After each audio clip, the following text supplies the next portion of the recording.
बच्चों, आज हम पढ़ेंगे क्लास 10th हिंदी कृतिका के अंतर्गत पहला पाठ माता का अंचल। हम आपको बताएंगे पाठ का सारांश और अंत में पाठ से संबंधित प्रश्नों के उत्तर भी। तो बच्चों, आप ध्यान दें, यह है आपका पहला पाठ माता का अंचल और इसके लेखक हैं शिव पूजन सहाय। माता का अंचल पाठ शिव पूजन सहाय द्वारा लिखा गया है, जिसमें लेखक ने माँ के साथ एक अद्भुत लगाव को दर्शाया है। इस पाठ में ग्राम संस्कृति का चित्रण किया गया है। कथाकार का नाम तारकेश्वर था। पिता अपने साथी उसे सुलाते, सुबह उठाते और नहलाते थे। वे पूजा के समय उसे अपने पास बिठाकर शंकर जी जैसा तिलक लगाते, जो लेखक को खुशी देती थी। पूजा के बाद पिताजी उसे कंधे पर बिठाकर गंगा में मछलियों को दाना खिलाने के लिए ले जाते थे और राम नाम लिखी पर्चियों में लिपटी आटे की गोलियां गंगा में डालकर लौटते हुए उसे रास्ते में पड़ने वाले पेड़ों की डालों पर झुलाते। घर आकर बाबूजी उन्हें चौके पर बिठाकर अपने हाथों से खाना खिलाया करते थे। मना करने पर उनकी माँ बड़े प्यार से तोता, मैना, कबूतर, हंस, मोर आदि के बनावटी नाम से टुकड़े बनाकर उन्हें खिलाती थी। खाना खाकर बाहर जाते हुए माँ उसे झपट कर पकड़ लेती थी और रोते रहने के बाद भी बालों में तेल डाल कंघी कर देती। कुर्ता टोपी पहना कर चोटी गूंथ कर फूलदार लट्टू लगा देती थी। लेखक रोते रोते बाबूजी की गोद में बाहर आते ही वे बालकों के झुंड के साथ मौज मस्ती में डूब जाते थे। वे चबूतरे पर बैठकर तमाशे और नाटक किया करते थे। मिठाइयों की दुकान लगाया करते थे। घरौंदे के खेल में खाने वालों की पंक्ति में आखिर में चुपके से बैठ जाने पर जब लोगों को खाने से पहले ही उठा दिया जाता तो वे पूछते कि भोजन फिर कब मिलेगा। किसी दूल्हे के आगे चलती पालकी देखते ही जोर जोर से चिल्लाने लगते। एक बार रास्ते में आते हुए लड़कों की टोली ने मूसन तिवारी को बुढ़वा बेईमान कहकर चिढ़ा दिया। मूसन तिवारी ने उनको खूब खदेड़ा। जब वे लोग भाग गए तो मूसन तिवारी पाठशाला पहुंच गए। अध्यापक ने लेखक की खूब पिटाई की। यह सुनकर पिताजी पाठशाला दौड़ आए। अध्यापक से विनती कर पिताजी उन्हें घर ले आए। फिर वे रोना धोना भूलकर अपनी मित्र मंडली के साथ हो गए। मित्र मंडली के साथ मिलकर लेखक खेतों में चिड़ियों को पकड़ने की कोशिश करने लगे। चिड़ियों के उड़ जाने पर जब एक टीले पर आगे बढ़कर चूहे के बिल में उसने आसपास का भरा पानी डाला तो उसमें से एक सांप निकल आया। डर के मारे लुढ़क कर गिरते पड़ते हुए लेखक लहूलुहान स्थिति में जब घर पहुँचे तो सामने पिता बैठे थे, परंतु पिता के साथ ज़्यादा वक्त बिताने के बावजूद लेखक को अंदर जाकर माँ से लिपटने में अधिक सुरक्षा महसूस हुई। माँ ने घबराते हुए अंचल से उसकी धूल साफ की और हल्दी लगाई। तो बच्चों, ये था यहाँ पर इस पाठ का सारांश। इसके बाद आइए देख लेते हैं यहाँ पर अभ्यास प्रश्नोत्तर, यानी कि इस पाठ से संबंधित कुछ प्रश्नों के उत्तर यहाँ पर आपको मिलेंगे। तो बच्चों, आइए देख लेते हैं। यहाँ पर आपके लिए सबसे पहला प्रश्न है। प्रस्तुत पाठ के आधार पर यह कहा जा सकता है कि बच्चे का अपने पिता से अधिक जुड़ाव था, फिर भी विपदा के समय वह पिता के पास न जाकर माँ की शरण लेता है। आपकी समझ में इसकी क्या वजह हो सकती है? तो बच्चों, इस प्रश्न का उत्तर आप लिखेंगे, बच्चे को हृदय स्पर्शी स्नेह की पहचान होती है। बच्चे को विपदा के समय अत्यधिक ममता और स्नेह की आवश्यकता थी। भोलानाथ का अपने पिता से अपार स्नेह था, पर जब उस पर विपदा आई तो उसे जो शांति व प्रेम की छाया अपनी माँ की गोद में जाकर मिली, वह शायद उसे पिता से प्राप्त नहीं हो पाती। माँ के आंचल में बच्चा स्वयं को सुरक्षित महसूस करता है। तो इस प्रकार से आप इस प्रश्न का उत्तर लिख सकते हैं। इसके बाद आइए देख लेते हैं यहाँ पर दूसरा प्रश्न, उसमें क्या पूछा गया है और आप उसका उत्तर किस प्रकार से लिखेंगे। तो यहाँ पर बच्चों आप ध्यान दें, यह है आपका दूसरा प्रश्न। आपके विचार से भोलेनाथ था, अपने साथियों को देखकर सिसकना क्यों भूल जाता है? तो उत्तर लिखेंगे आप, भोलानाथ भी बच्चे की स्वाभाविक आदत के अनुसार अपनी उम्र के बच्चों के साथ खेलने में रुचि लेता है। उसे अपनी मित्र मंडली के साथ तरह तरह की क्रीड़ा करना अच्छा लगता है। उसके हर खेल व हुड़दंग से के साथी हैं। अपने मित्रों को मज़ा करते देख वह स्वयं को रोक नहीं पाता, इसलिए रोना भूलकर वह दोबारा अपनी मित्र मंडली में खेल का मज़ा उठाने लगता है। उसी मग्नावस्था में वह सिसकना भी भूल जाता है। तो बच्चों, इस प्रकार से आप दूसरे प्रश्न का उत्तर लिख सकते हैं। इसके बाद आइए देख लेते हैं यहाँ पर तीसरा प्रश्न। आपने देखा होगा कि भोलानाथ और उसके साथी जब खेलते खाते समय किसी न किसी प्रकार की तुकबंदी करते हैं। आपको यदि अपने खेलों आदि से जुड़ी तुकबंदी याद हो तो लिखिए। तो बच्चों, इस प्रश्न का उत्तर आप अपने हिसाब से भी लिख सकते हैं। और चलिए हम आपको इसका उत्तर भी बताते हैं। उत्तर लिखेंगे आप कि मुझे भी अपने बचपन के कुछ खेल और एक तुकबंदियाँ याद हैं। क्या थी बच्चों? जैसे कि पहला है अटकन, बटकन, दही चटाके, बनफूल बंगाले, और जैसे कि अक्कड़ बक्कड़, बम्बे बों, 80-90 पूरे 100। तो इस प्रकार के होते हैं ना।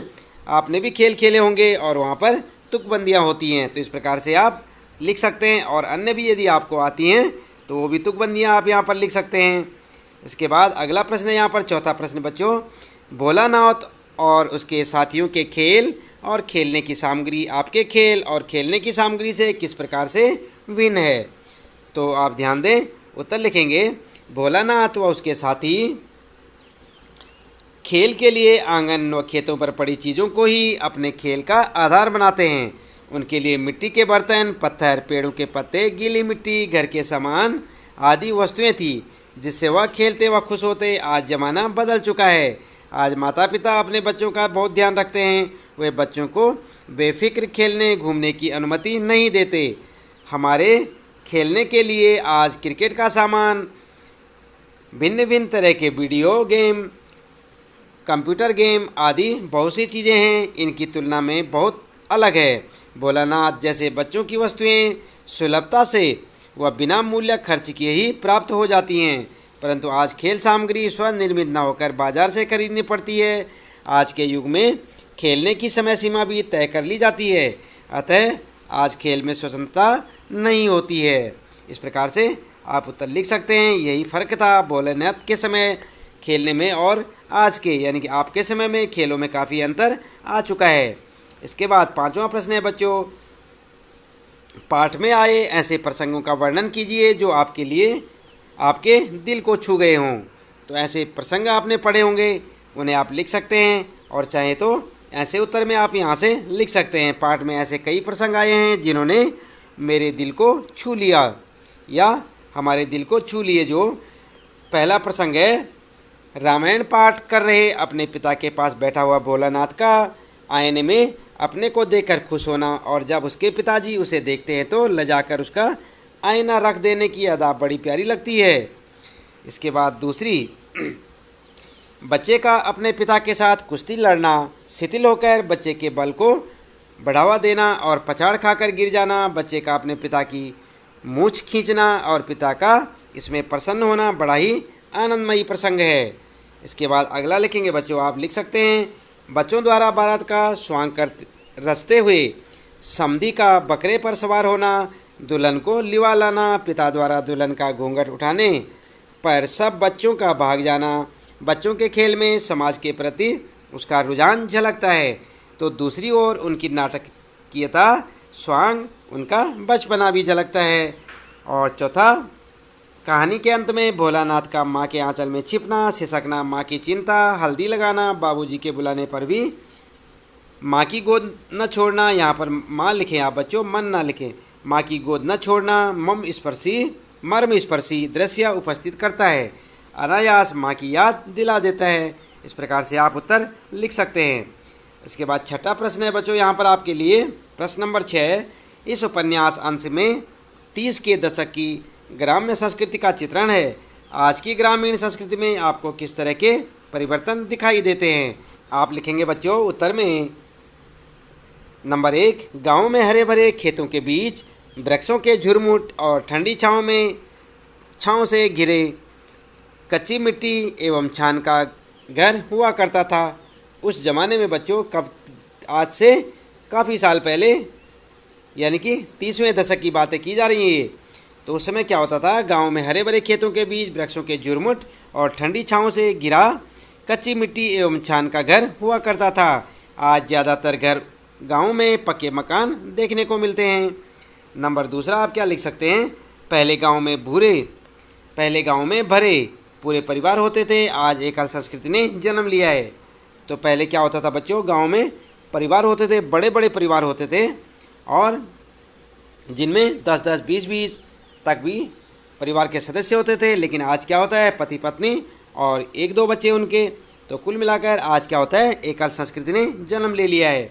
नंबर तीसरा लिख सकते हैं आप, अब गांव में भी विज्ञान का प्रभाव बढ़ता जा रहा है। जैसे लालटेन के स्थान पर बिजली, बैल के स्थान पर ट्रैक्टर का प्रयोग और घरेलू खाद आदि की जगह पे, जैसे कि आपने देखी होगी घरेलू खाद क्या होती थी, जैसे गोबर वगैरह, तो उसके स्थान पर बाज़ार में उपलब्ध कृत्रिम खाद का प्रयोग और विदेशी दवाइयों का प्रयोग किया जाने लगा है। चौथा लिखेंगे आप, पहले की तुलना में अब किसानों यानी जो खेतिहर मजदूर थे उनकी संख्या घट रही है, क्योंकि लोग नौकरी की तरफ ज़्यादा रुझान है लोगों का, और इससे खेती करने वाले किसानों की संख्या घट रही है। पहले गांव में लोग बहुत ही सीधा साधा जीवन व्यतीत करते थे, आज बनावटीपन देखने को मिलता है। तो इस प्रकार से आप उत्तर लिख सकते हैं। इसके बाद बच्चों 7वां प्रश्न आपके लिए यहाँ पर आप देख सकते हैं, पाठ पढ़ते पढ़ते आपको भी अपने माता पिता का लाड प्यार याद आता होगा। अपनी इन भावनाओं को डायरी में अंकित कीजिए। तो आती है बच्चों आपको भी याद, चलिए इस प्रकार से लिखें आप, मुझे भी मेरे बचपन की एक घटना याद आ रही है। मैं आंगन में खेल रहा था, कुछ बच्चे पत्थर से पेड़ पर फंसी पतंग निकालने का प्रयास कर रहे थे। एक पत्थर मुझे आंख पर लगा, मैं जोरों से रोने लगा। मुझे पीड़ा से रोता हुआ देखकर माँ भी रोने लगी। फिर माँ और पिताजी मुझे डॉक्टर के पास ले गए। डॉक्टर ने जब कहा डरने की बात नहीं, तब दोनों की जान में जान आई। तो इस प्रकार से आपको जो याद होगा प्रसंग आप उसे लिख सकते हैं। इसके बाद 8वां प्रश्न है बच्चों, यहाँ माता पिता का बच्चे के प्रति जो वात्सल्य व्यक्त हुआ है उसे अपने शब्दों में लिखिए। तो आप उत्तर में लिख सकते हैं, माता का अंचल में माता पिता के वात्सल्य का बहुत सरस और मनमोहक वर्णन इस पाठ में हुआ है। इसमें लेखक ने अपने शैशव काल का वर्णन किया है, यानी कि जब वो छोटा था लेखक बहुत छोटे बचपन का वर्णन किया है। शैशव शिशु क्या होता है, बहुत छोटा 1, 2, 3 साल का, उस समय का लेखक ने वर्णन किया है।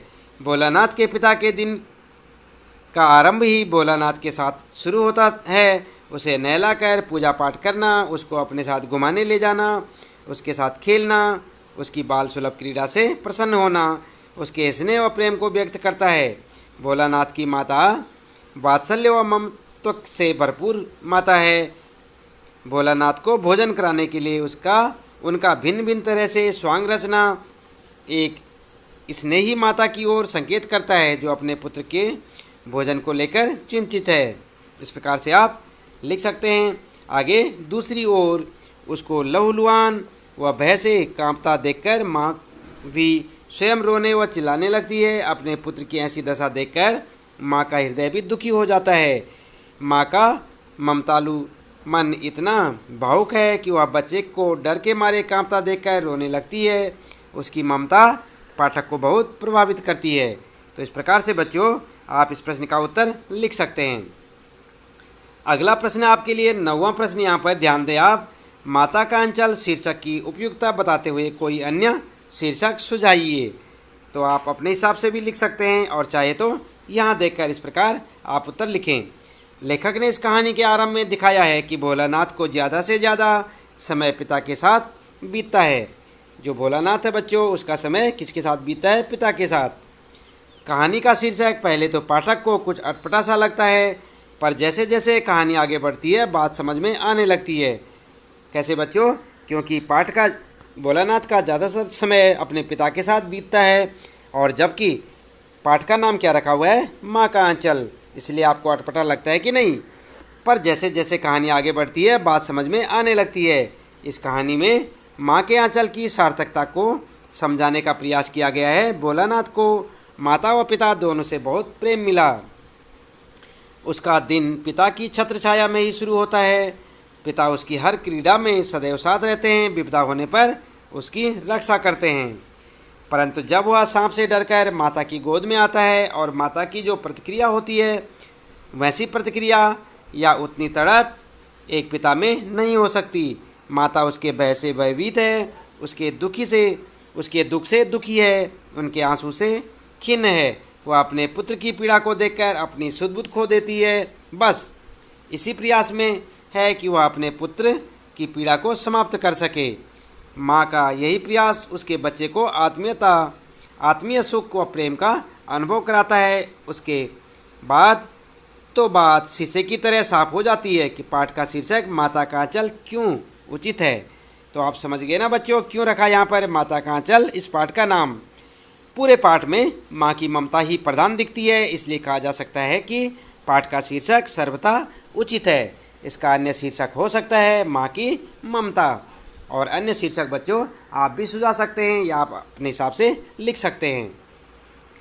इसके बाद आप ध्यान दें, यहाँ पर यह आपका 10वां प्रश्न, बच्चे माता पिता के प्रति अपने प्रेम को कैसे अभिव्यक्त करते हैं।